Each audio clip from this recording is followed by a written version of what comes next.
Halo guys, apa kabarnya? Bayangkan kamu berdiri di depan ruangan penuh orang.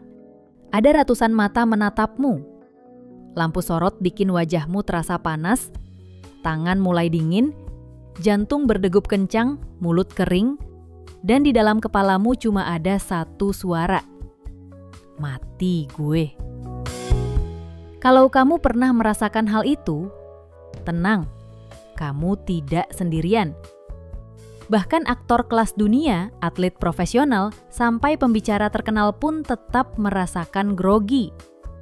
Jadi jangan buru-buru merasa kamu aneh atau gagal. Di video ini aku mau ajak kamu melihat public speaking dari sisi lain. Aku akan kasih 4 mindset sederhana yang bisa bikin rasa nervousmu berkurang sampai setengahnya. Bukan hilang total karena nervous itu wajar, tapi berubah jadi energi positif. Yuk kita mulai. Mindset pertama. Grogi itu bukan masalah, tapi tanda penting. Kita sering mengira grogi berarti kita nggak siap atau bakal gagal. Padahal sebaliknya, rasa nervous muncul justru karena otak tahu ini momen penting. Kamu nggak pernah grogi pas gosok gigi kan?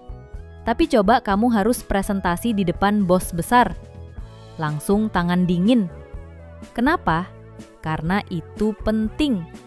Aktor legendaris Michael Douglas pernah bilang, "Saya selalu nervous kalau harus public speaking.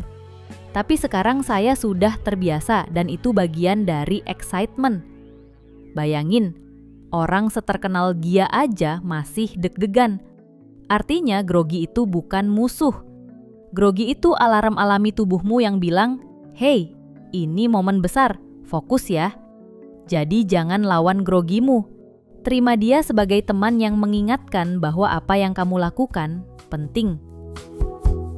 Mindset kedua, kamu tampak lebih tenang dari yang kamu rasa. Kamu mungkin merasa nervous level 9 dari 10.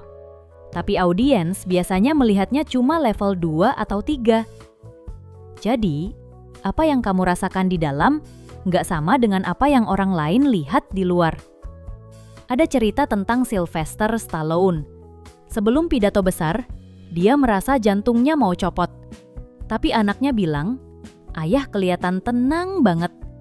Lihat, bahkan anaknya nggak sadar kalau Stallone nervous, padahal di dalam dia deg-degan abis-habisan.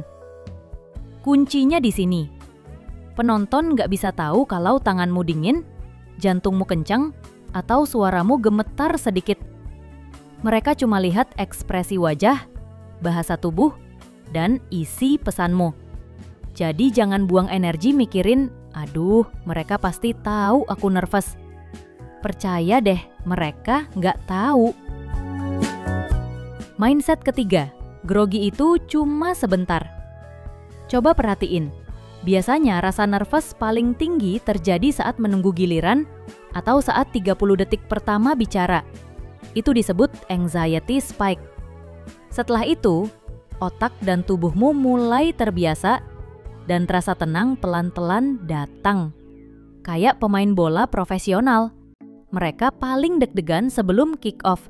Tapi setelah beberapa menit main, mereka sudah fokus ke strategi. Sama juga dengan kamu. Begitu kamu mulai bicara, rasa grogi akan menurun.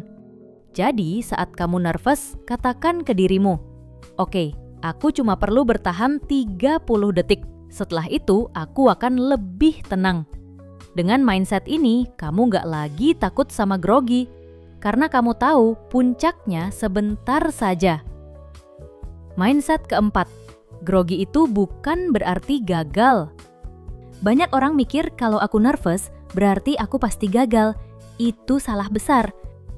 Hampir semua atlet mengaku mereka nervous sebelum pertandingan. Tapi itu tidak bikin mereka kalah. Justru kadang bikin mereka lebih waspada dan fokus. Begitu juga dengan public speaking. Ada pembicara top dunia yang terang-terangan bilang mereka masih grogi tiap kali tampil. Tapi lihat hasilnya. Mereka tetap menginspirasi ribuan orang. Jadi jangan tunggu nggak grogi sama sekali. Kamu bisa tampil luar biasa walaupun tanganmu dingin, suara sedikit gemetar, atau hati masih dak-dikduk? Nervous bukan tembok penghalang, tapi bahan bakar buat performa lebih baik. Nah, itu tadi 4 mindset ampuh buat mengurangi kecemasan saat public speaking. Kalau kamu mulai mengubah cara berpikir, kamu akan merasa lebih percaya diri dan public speaking bisa jadi pengalaman yang menyenangkan. Jangan lupa like, subscribe, dan share kalau video ini bermanfaat. Sampai jumpa di video selanjutnya.